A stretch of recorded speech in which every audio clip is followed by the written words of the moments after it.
So students, in the last lecture, we were talking about the laser action. That is, what are the various components of the laser and how does it work? Okay. So I told you the three components of the laser are working substance, resonant cavity and pumping system. Okay. So today, based upon this, we are going to study about the helium neon laser. Very important article.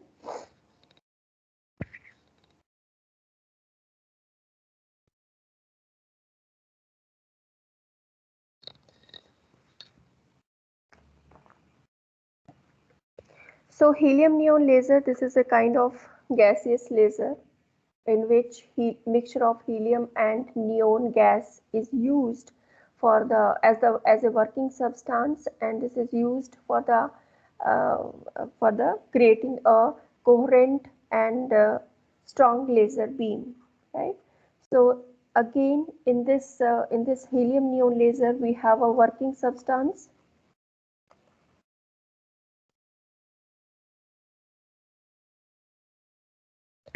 So here, working substance is a mixture of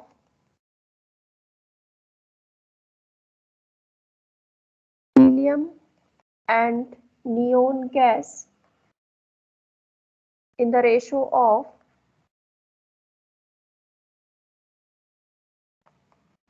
10:1, where 10 is the helium component and 1 is the neon component.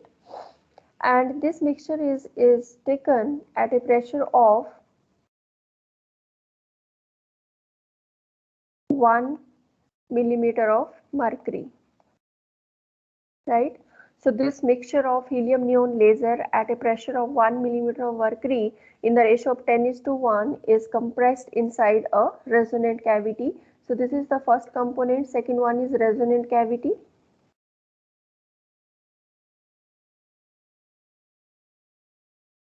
So resonant cavity for this helium neon laser, this is a quartz tube whose length is, so this is a quartz tube whose length is 80 centimeter approximately, and whose diameter is around 1.5 centimeter. The diameter is kept narrow, okay, in this case, so that the multiple reflections can easily take place in the resonant cavity. Okay, so that is why we are keeping this diameter as 1.5 centimeter. So in this resonant cavity, we have two windows, two transparent windows, which are optically flat.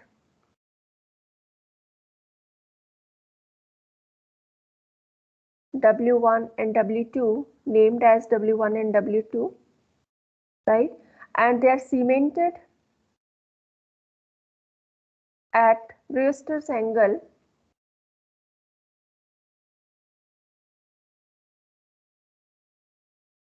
to the axis of the cavity.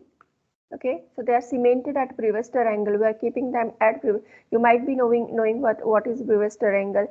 While going through the polarization part, I told you what is Brewster angle. Okay, so this is the angle at which the light is partially reflected and partially refracted, and the reflected and refracted light both are plane polarized. Okay, so it means if you are keeping the windows at this particular angle, then the light will be polarized. They will be restricted to one direction only. Okay, so further, the ends of this resonant cavity, they are enclosed by two concave mirrors.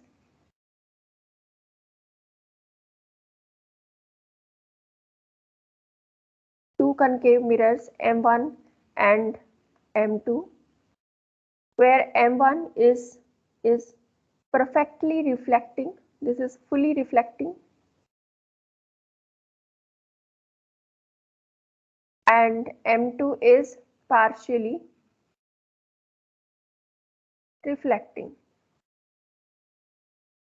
Okay, so mirror M1 जो होगा, that is fully reflecting in nature, whereas M2 is partially reflecting. Why this is kept partially reflecting? So that the beam could emerge out of the resonant cavity. बाहर आने के लिए उसको space चाहिए. So that's why we are keeping M2 as partially reflecting. So you can also represent this diagrammatically. So this is like a tube of quartz whose length is 8 Can you turn to the previous page yes once? Yes, please. Yeah. Okay, thank you, ma'am. Okay, so this is the cavity whose length is approximately 80 centimeter and diameter is around 1.5 centimeter. So this tube is blocked by the mirrors M1 and M2 at the ends.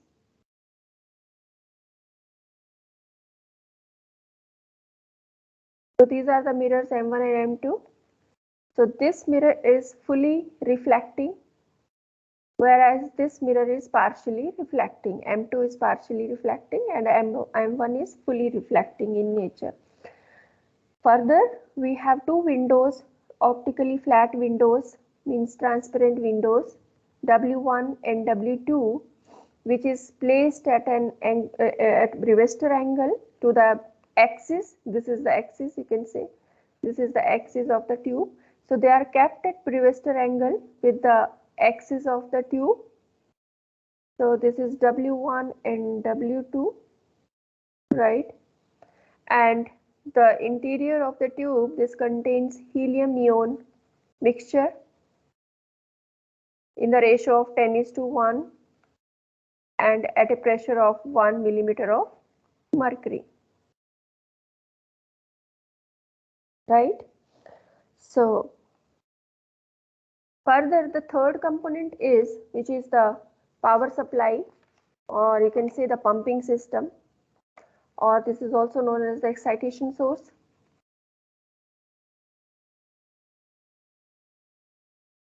So excitation source here is the radio frequency power supply. This is a high voltage radio frequency power supply which is used for the excitation of the helium neon gas molecules. So here we have connected the terminals of this tube with the excitation source. So this is, you can see, this is RF power supply, right? So this is being given at the terminals of the tube so that you can just supply the external power so as to so that the molecules of the helium and neon, that they could be excited, right? So this is the construction of helium neon laser. Further, now we have to see how does it work. Working of helium neon laser.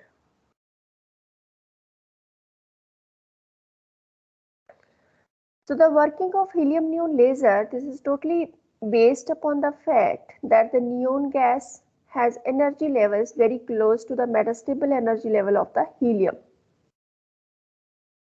right? If you see the energy level diagram of helium and neon, so here see the basic objective or the basic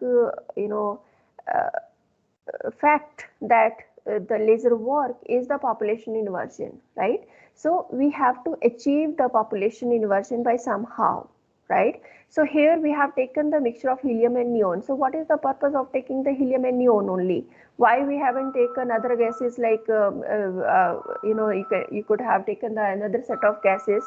So why we have taken only this set of gases, helium and neon, right?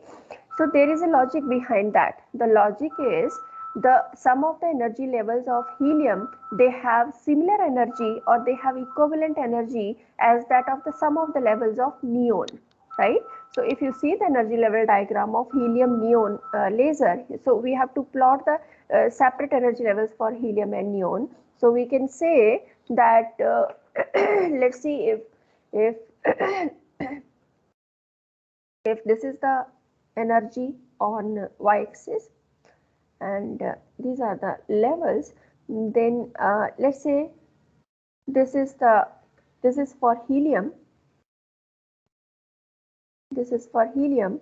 So let's say this is the ground state for helium. F1 is the ground state for helium, and let's say this is the metastable state for helium, F2, and this is the higher energy state for the helium, F3, right? So this is ground state, and these are the excited states. You can say E1 and E2, they are the excited states. Excited state 1, excited state 2, right? So similarly, if you plot the energy level diagram for the neon atom, this is neon. Let's say this is my ground state for the neon atom. Let's say this is another energy level E2, excited energy level E2. Let's say this is another level. This is another level. This is another level, and this is another level. Okay, so let's say this is my E2, this is my E3, this is E4, this is E5, and this is E6. Okay, so you can see over here that some of the energy levels of helium, they have the similar energy as that of comparable energy as that of the sum of the energy levels of neon. For example, you can say F3 and E6, they are having the similar energies. Similarly, F2 and E4, they are having the similar energies. So you can say that F3 energy is comparable with E6 and F2 energy is comparable with E4. Clear?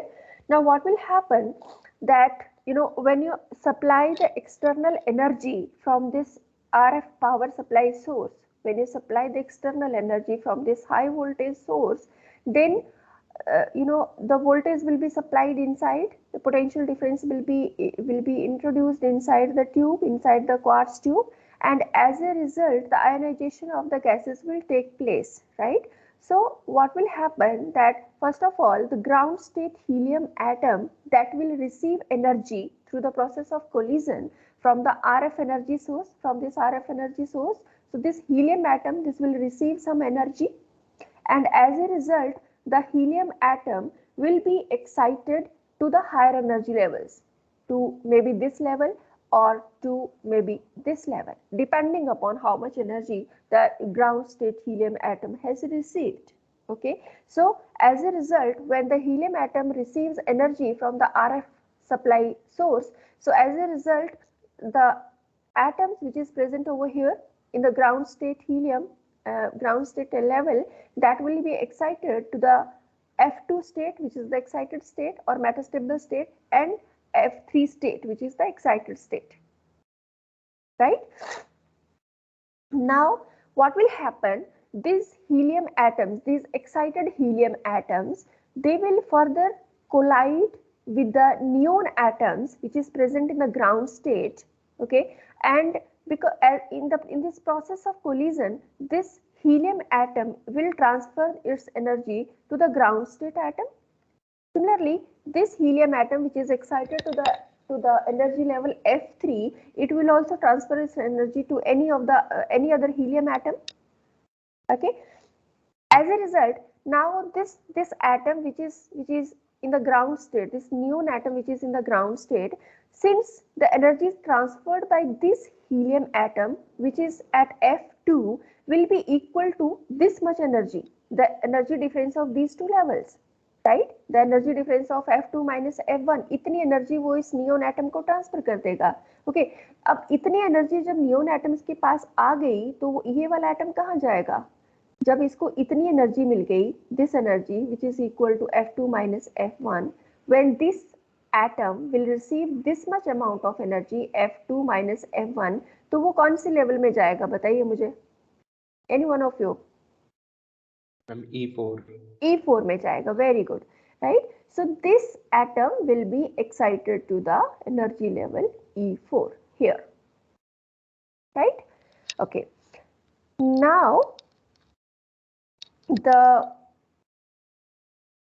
atom which is receiving this much energy which is equal to F3 minus F1, वो कौन सी level में जाएगा? वो जाएगा आपका E6 level में, ठीक है, क्योंकि इनकी एनर्जी सेम है, right? So this atom will be transfer to E4 level and this atom will be transfer to E6 level, ठीक है।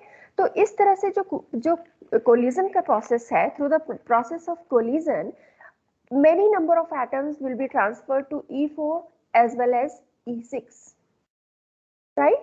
Now what will happen? The concentration of atoms in E4 and E6 levels will become higher as compared to the number of atoms present in E5 and E3 levels and even in E2 level, okay? तो somehow we have achieved the process of population inversion. हमने क्या किया? हमने population inversion कर दिया है यहाँ पे. Why? Because the number of atoms in the higher energy level are higher than the number of atoms in the lower energy level. Generally ऐसा नहीं होता है, normal circumstances में ऐसा नहीं होता है. मैंने आपको बताया था ground state में सबसे ज़्यादा atoms होते हैं. फिर जितनी energy कम होगी, जिस energy level की energy कम होगी, उसमें ज़्यादा atoms होंगे as compared to the number of atoms in the higher energy level, right? So in this case, we have inversed the process, right? So in this case, we have made the population of atoms more in the higher energy state as compared to the number of atoms in the lower energy state. So we have achieved the process of population inversion, right?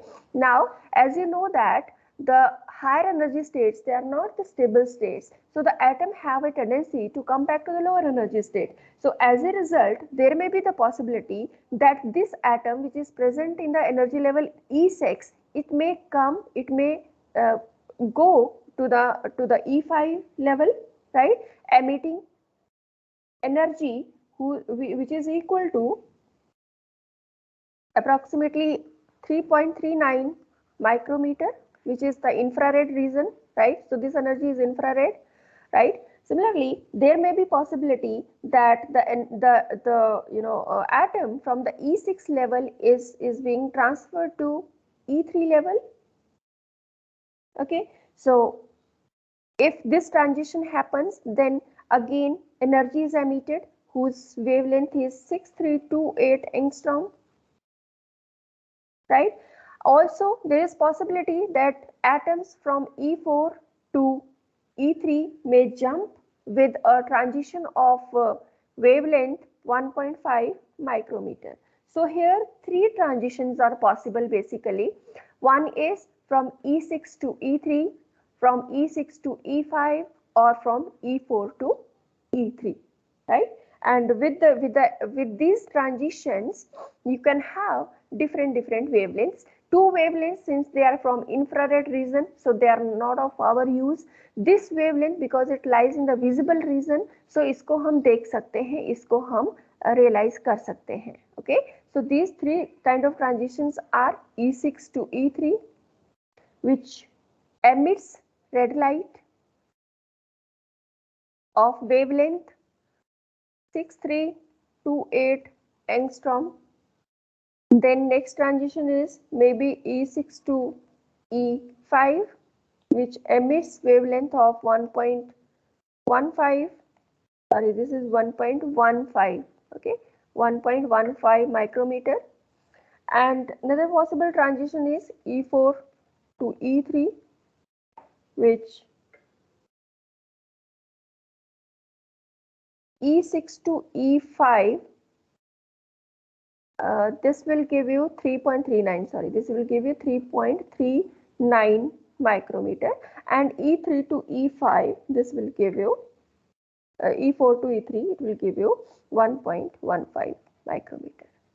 Okay, so this is the possible transitions which takes place in the helium neon laser.